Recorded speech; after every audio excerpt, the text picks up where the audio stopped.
বুজাবনোৱা পৰিৱেশ আৰু সমগ্ৰ ভাৰত এটি নামময় হৈ পৰিছে আৰু এই ৰাজনৈতিক বা জাতি ধৰ্ম বৰ্ণ গোষ্ঠীতকৈ উৎপত্ত প্ৰতিজন ভাৰতীয় অনুভৱ কৰিছে যে আমাৰ অতি আকাংক্ষিত মুহূৰ্ত প্ৰত্যাশিত মুহূৰ্ত বহুদিনৰ মূৰত ৫০০ বছৰ দীঘলীয়া পৰিক্ৰমাৰ পিছত আজি ৰাম মন্দিৰৰ প্ৰাণ প্ৰতিষ্ঠা হোৱাৰ এই খবৰখনত সকলো ৰাইজ দলে বলে ওলাই আহিছে। ইয়াত কোনো জাতিৰ কথা নাই, কোনো ধৰ্মৰ কথা নাই, কোনো মানুহৰ বিভেদৰ কথা নাই, সকলোৱে একেমুখে ওলাই আহিছে। আৰু এনেকুৱা পৰিস্থিতিৰ পৰিৱেশ আমি সৌভাগ্যৱান এটা প্ৰজন্ম যে আমি এনেকুৱা পৰিৱেশ দেখা গৈছে দেশখনৰ বিয়াৰ শুভলক্ষণ আৰু এনেকুৱা ধৰণৰ গোটেই সামগ্ৰিক কমিউনিটি সকলো সামগ্ৰিকভাৱে সকলো কমিউনিটি একেলগে প্ৰচণ্ড সমৰ্থনত ওলাই অহা এক ঐতিহাসিক ঘটনা ভাৰতৰ বুৰঞ্জীৰ সোণালী আখৰে লিখা আৰু দেশী আচলতে সৌভাগ্যৱান এটা প্ৰজন্ম যে আমাৰ এই যিসমূহ আমি জীৱিত অৱস্থাত আছোঁ আমি সকলো সৌভাগ্যশালী যে আমি দ্বিতীয়বাৰ কাৰণে দেৱালী দেখিম এজন আমাৰ পুৰুষোত্তম পুৰুষ ৰাম তেখেতৰ ত্যাগ তেখেতৰ আদৰ্শ তেখেতৰ সংযম তেখেতৰ চিন্তা আৰু তেখেতৰ ভাৰতীয় সনাতনী সংস্কৃতিক তেখেতে কঢ়িয়াই লৈ যোৱাৰ যিটো পৰিৱেশ সেই পৰিৱেশক লৈ আজিও যে ভাৰতীয় সকলো ভাৰতীয় এক হৈ থাকিব পাৰিছে প্ৰচণ্ড সমৰ্থনৰ মাজত সকলোৱে একেমুখে ভাৰতৰ এই প্ৰাণ প্ৰতিষ্ঠা ৰামৰ প্ৰাণ প্ৰতিষ্ঠাত একেলগ হ'ব পাৰিছে এই সুন্দৰ পৰিৱেশ আমি সকলোকে লগত লৈ এনেধৰণে আধ্যাত্মিক আমাৰ পুৰুষোত্তম পুৰুষ ৰামক একেলগে লৈ বিকাশৰ এখন ভাৰত হওক মানুহৰ সকলো ফালে উন্নতি হওক আৰু ৰাম ৰাজ্য প্ৰতিষ্ঠা নিজে দেখিছে সমগ্ৰ ভাৰতবৰ্ষ ৰামময় হৈ পৰিছে আৰু দেৰগাঁও সেই একে ৰামময় হৈ পৰিছে গতিকে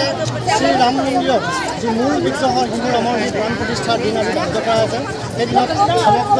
ভাৰতবৰ্ষতে দীপাৱলীময় পৰিৱেশ সৃষ্টি হৈছে তাৰ লগতে সংগতি ৰাখি আমি বৃহত্তৰ সনাতনী দেৰগাঁওবাসী সনাতনী ৰাইজৰ সহযোগত আজি আমি এই শোভাযাত্ৰা আৰম্ভ কৰিবলৈ লৈছোঁ তাৰ পাছতে আমাৰ যি নামঘৰ মন্দিৰ আছে তাত আমাৰ চাকি বন্তি জ্বলোৱা আমাৰ কাৰ্যসূচী আৰম্ভ হ'ব খুব সুন্দৰ পৰিৱেশ আচলতে দীপাৱলীময় পৰিৱেশ মই সকলোকে আপোনালোকৰ এই মিডিয়া মাধ্যমৰ যোগেদি সকলোকে শ্ৰদ্ধা জনাইছোঁ আৰু শুভেচ্ছা জনাইছোঁ আজি ঐতিহাসিক শুভ দিনটোত শুভেচ্ছা জনাইছোঁ আৰু সকলোকে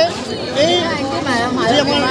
শোভাযাত্ৰা অংশগ্ৰহণ কৰিবলৈ অনুৰোধ জনাইছোঁ আৰু সকলোৱে যাতে নিজৰ নিজৰ উপাসনা স্থলীত চাকি বন্তি জ্বলাই আজি এই শুভ দিনটো পালন কৰে লোকাৰণ্য হৈ পৰিছে নিশ্চয় দেখা পাইছে আপোনালোকৰ আমাৰ লগতে শুভযাত্ৰা কৰি যাব সম্পূৰ্ণ দেখা পাব প্ৰায় আমাৰ ২০০০ মানুহ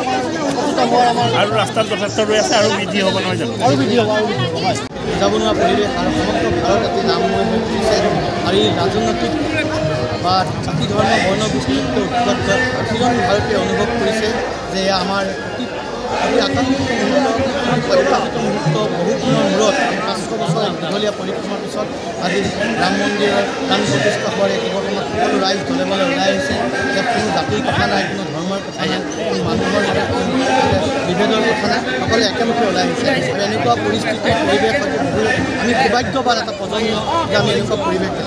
দেখা গৈছে দেশখনৰ বিয়াৰ শুভলক্ষণ আৰু এনেকুৱা ধৰণৰ গোটেই সামগ্ৰিক কমিউনিটি সকলো সামগ্ৰিকভাৱে সকলো কমিউনিটি একেলগে প্ৰচণ্ড সমৰ্থনত ওলাই অহা এক ঐতিহাসিক ঘটনা ভাৰতৰ বুৰঞ্জীৰ সোণালী আখৰে লিখা